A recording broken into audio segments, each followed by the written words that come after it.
आज हम जानेंगे एक्सप्रेशनिज्म के बारे में। ठीक है, लास्ट वीडियो में हमने इम्प्रेशनिज्म के बारे में पढ़ा है, जो कि ये वेस्टर्न आर्ट मूवमेंट्स हैं। तो अगर आप लोगों को इन मूवमेंट्स के बारे में पढ़ना है डिटेल में और इजी लैंग्वेज में, तो मैं ये पूरी सीरीज चलाने वाली हूँ, जिसमें कि हम एक्सप्रेशनिज्म, इम्प्रेशनिज्म और जितने भी सारे आर्ट मूवमेंट्स हुए थे, हम उसको समझने की कोशिश करेंगे। ठीक है, सो चलिए आज स्टार्ट करते हैं एक्सप्रेशनिज्म के बारे में। इम्प्रेशनिज्म वाली वीडियो का लिंक डिस्क्रिप्शन में है, आप वहाँ से चेक कर सकते हैं। तो सबसे पहले हम बात करते हैं इंट्रोडक्शन की, एक्सप्रेशनिज्म का मतलब क्या है। एक्सप्रेशनिज्म जो है वो एक आर्टिस्टिक मूवमेंट था। ठीक है, सारे ही मूवमेंट आर्टिस्टिक थे ऑब्वियसली। तो वहाँ पर क्या है कि आर्टिस्ट ने यहाँ पर अपने आप को एक्सप्रेस करने का सोचा, इमोशनली एक्सप्रेस करने का सोचा, रादर देन फिजिकल रियलिटी। मतलब जो आसपास हो रहा है उसको छोड़कर अपने इमोशंस को उन्होंने एक्सप्रेस किया। This movement was emerge in the 20th century. ये 20th सेंचुरी में ये मूवमेंट एमर्ज हुआ था, मतलब आया था उभर कर।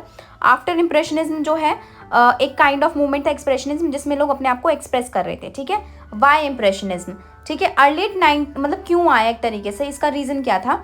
1900 में जैसे कि हमने बात करी, there were many problems like wars and political conflicts. तो उस टाइम पे बहुत ज़्यादा वॉर्स और पॉलिटिकल कॉन्फ्लिक्ट थे। Artist were upset and about these things. Artist जो थे बहुत अपसेट थे इन सब चीज़ों से कि आसपास क्या हो रहा है। तो उन्होंने ऐसी आर्ट बनानी शुरू करी जो अपने डीप इमोशंस को दिखाए, डीप फीलिंग्स को दिखाए, इंस्टेड ऑफ रियलिस्टिक सीन्स। तो उस टाइम पे because of all the activities that happening around them, उस वजह से उन्होंने ये सब बनाना शुरू किया। अब कैरेक्टरिस्टिक्स क्या है इस मूवमेंट की, बोल्ड कलर्स एंड शेप्स। तो आप जैसे पेंटिंग देख भी सकते हैं, ये द स्क्रीन पेंटिंग है। इसमें एक्सप्रेशनिस्ट जो थे उन्होंने ब्राइट एंड बोल्ड कलर्स को यूज़ किया, स्ट्रेंज और अनयूजुअल शेप्स को यूज़ किया, ताकि वो स्टैंड आउट हो सकें। Focus on emotions. Obviously, the main purpose of expressionism is to show strong emotions rather than creating a realistic or pretty picture. मतलब बस emotions को दिखाने पे फोकस था। Exaggeration किया है, features का, forms का, distorted artworks दिखाए हैं, और distorted चीज़ें इसलिए दिखाई हैं ताकि वो एक stronger emotional impact create कर सकें व्यूअर के मन में। ठीक है, तो ये कुछ कैरेक्टरिस्टिक्स थी एक्सप्रेशनिज्म की, जिसमें कि bold shapes and all that, और इमोशंस पे फोकस करना, एग्जैजरेशन करना, ये सारी चीज़ें।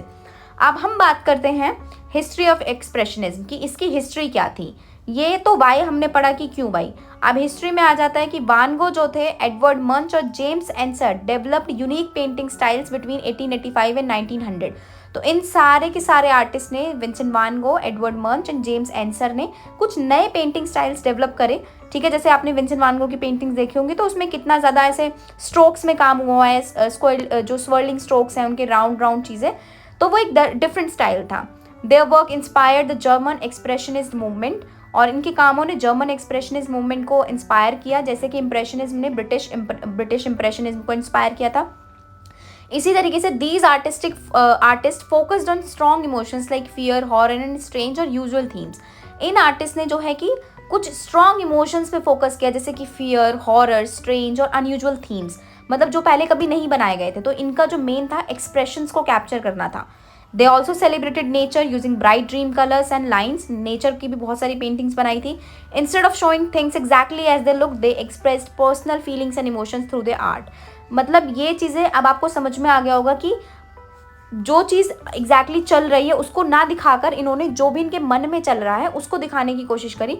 रियलिस्टिक कुछ भी पेंट नहीं कर रहे थे, बस जो इनके दिमाग में चीज़ें चल रही थी, जो इनके दिमाग में कुछ इमोशंस को लेकर जो भी चीज़ें ये सोचते थे या मतलब फील करते थे, उसको इन्होंने एक्सप्रेस करने की कोशिश की। तो ये सारी थी, मतलब इसी वजह से ये जो है मूवमेंट इमर्ज हुआ कि लोगों ने अपने आप को एक्सप्रेस करना शुरू किया उस तरीके से।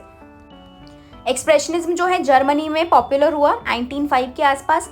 To main artist group led the movement. ठीक है, दो मेन आर्टिस्ट ग्रुप ने इस मूवमेंट को लेड किया, Die Brücke the Bridge and the Blue Rider and the Bridge in Munich.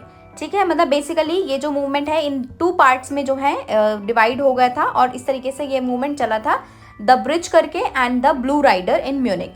ठीक है, तो ये काफ़ी इंपॉर्टेंट चीज़ है जो आप लोगों को पता होनी चाहिए, जनरल एग्जाम्स में भी पूछी जाती है। अब हम बात करते हैं फेमस पेंटिंग्स ऑफ एक्सप्रेशनिज्म के बारे में। ठीक है, द फेमस पेंटिंग स्क्रीम के बारे में सबने सुना होगा।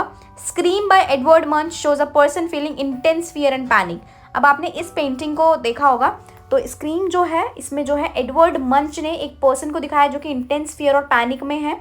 It uses swirling colours and shapes to express deep emotions. आप इस पेंटिंग का स्टाइल भी देख सकते हैं, कुछ इस तरीके का है कि डीप इमोशंस को दिखा रहा है। The painting is famous as a symbol of fear and anxiety. ये जो पेंटिंग है वो फेमस है symbol of fear and anxiety, मतलब अगर किसी को फियर और एंग्जाइटी होती है, तो इस तरीके का उसके दिमाग में या इस तरीके की चीज़ें चलती हैं कुछ, उस तरीके से आर्टिस्ट ने इसको जो है निकालने की कोशिश की थी। तो काफ़ी इंटरेस्टिंग और काफ़ी इंपॉर्टेंट पेंटिंग है। ऑल्सो गाइज मैंने एक पेज बना रखा है इंस्टाग्राम पे ऑब्जर्वेशंस ऑफ आर्ट करके, तो वहाँ पर मैं इसी तरीके का स्टफ पोस्ट करती रहती हूँ, like all the western art movements and what ever Vincent one go thought and कुछ इंपॉर्टेंट फेमस आर्टिस्ट के कोट्स वगैरह। तो आप जो है उस पेज को फॉलो कर सकते हैं, लिंक डिस्क्रिप्शन में और आईडी आपको यहाँ पर भी दिख जाएगी। तो वो पेज काफ़ी ज़्यादा इंटरेस्टिंग है स्पेशली आर्टिस्ट के लिए, उसमें कुछ आपको यूनिक चीज़ें देखने के लिए मिलेंगी, तो you can follow that. Okay, now next है बर्लिन की पेंटिंग्स। तो मतलब जो फेमस पेंटिंग्स थी इस टाइम की, एक तो थी आपकी स्क्रीम, दूसरा है बर्लिन पेंटिंग्स। यह किर्चनर बर्लिन पेंटिंग्स, इन्होंने स्ट्रीट के ऊपर पेंटिंग्स बनाई थी, बर्लिन सिटी की लाइफ के ऊपर पेंटिंग्स बनाई थी। तो जैसे कि आप यहाँ पर देख सकते हैं ह्यूमंस को, his paintings show how people felt lonely and disconnected in the busy city. मतलब किस तरीके से लोग एक साथ रहकर भी एक इतनी बिजी सिटी में फिर भी डिस्कनेक्टेड और लोनली फील करते थे। एक बिजी लाइफ को इन्होंने बेसिकली दिखाया है और यहाँ पर bright colours and bold colours का यूज करके इन्होंने दिखाया है। अब हम बात करते हैं फेमस आर्टिस्ट ऑफ एक्सप्रेशनिज्म। ठीक है, काफी इंपॉर्टेंट चीज है। सबसे फेमस वेसिली कैंडिंस्की। ठीक है, इनका जो फेमस वर्क है कॉम्पोजिशन 7th 1913। ठीक है, इनका कॉन्ट्रीब्यूशन है। Kandinsky was a pioneer of abstract art using colour and shape to express emotions and spiritual concepts. Kandinsky जो थे वो एक तरीके से एब्स्ट्रैक्ट आर्ट के पायोनियर थे। इन्होंने बहुत अच्छे एब्स्ट्रैक्ट आर्ट बनाए थे, colours and shape to express emotions and spiritual concepts. ये इमोशंस और स्पिरिचुअल कॉन्सेप्ट्स को एक्सप्रेस करते थे। He believed that art could communicate feelings directly without showing real objects. Real objects के बिना भी आर्ट से कम्युनिकेशन किया जा सकता है। नेक्स्ट आर्टिस्ट है जिनकी पेंटिंग अभी हमने देखी थी, अर्नेस्ट लुडविग किर्चनर। ठीक है, इनके फेमस वर्क है स्ट्रीट बर्लिन 1913 के। A founding member of the Die Brücke the bridge group के ये फाउंडिंग मेंबर थे। Kirchner work focused on the alienation of modern city life using bold colours and distorted figures to express deep emotions. जैसे कि हमने painting में देखी थी कि ये बिजी लाइफ और स्ट्रीट मतलब बर्लिन में जो भी सिटी लाइफ थी उसको दिखाते थे कि लोग किस तरीके से साथ रहने के बावजूद भी वहाँ पर डिस्कनेक्टेड और लोनली फील करते थे, और डीप इमोशंस को इन्होंने दिखाया उसमें। नेक्स्ट है एडवर्ड मंच, इस एक्सप्रेशनिज्म के फेमस आर्टिस्ट, द स्क्रीम के जो हैं ये पेंटर हैं। Edward Munch is known for his emotionally intense works that often focus on the themes of fear, anxiety and death. Edward मंच की जो पेंटिंग्स हैं आप देखेंगे उसमें फियर, एंग्जाइटी, डेथ, मतलब कुछ इस तरीके के इमोशंस जो लोग फील करते हैं ना, कुछ ऐसा अजीब सा देख के या कुछ डेथ को फील करके महसूस करते हैं, जब लाइक डेथ का कुछ ख्याल आता है तो उसको जो महसूस करते हैं उस तरीके की इन्होंने चीज़ें दिखाई हैं। Dramatic colours, swirling colours, shapes और इन्होंने लाइन्स का यूज़ करके उसको एक्सप्रेस किया है। एक्सप्रेशनिज्म की इंपॉर्टेंस क्या थी? अब हमने पेंटिंग पढ़ लिया, आर्टिस्ट पढ़ लिया, हिस्ट्री पढ़ लिया, डेफिनेशन पढ़ लिया, बट इंपॉर्टेंट था because it shows us that art can express emotions and personal experiences. ये हमें ये दिखाता है कि भाई अपने पर्सनल एक्सपीरियंसेस को हम आर्ट के थ्रू एक्सप्रेस कर सकते हैं। It is just not about painting what we see but also what we feel.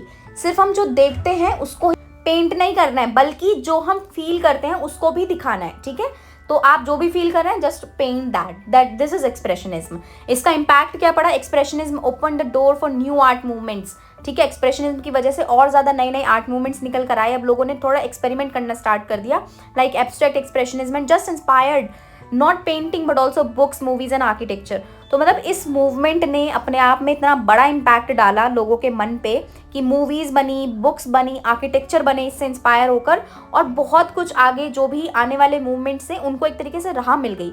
ठीक है, कि लोग अब अपनी मन का पसंद का काम कर सकते हैं, किसी भी तरीके का काम कर सकते हैं। सो गाइस, आज की वीडियो में यही and I hope you enjoyed the video. अगर आपको पसंद आई है तो लाइक कर देना। इससे पहले वाली इंप्रेशनिज्म की वीडियो जरूर चेक कर लेना, वो भी काफ़ी ज़्यादा इंटरेस्टिंग है। एंड मिलते हैं अब हम नेक्स्ट वीडियो में, and I hope you enjoyed it. Like कर देना, चैनल पर नए हो तो, और सब्सक्राइब कर जाना, क्योंकि इसी तरीके की वीडियोस मैं आप लोगों के लिए लाने वाली हूँ। And you will enjoy. आपको वेस्टर्न आर्ट हिस्ट्री और इंडियन आर्ट हिस्ट्री ईजी करने में मुझे बहुत मजा आता है। एंड बाय बाय, मिलते हैं अब हम नेक्स्ट वीडियो में।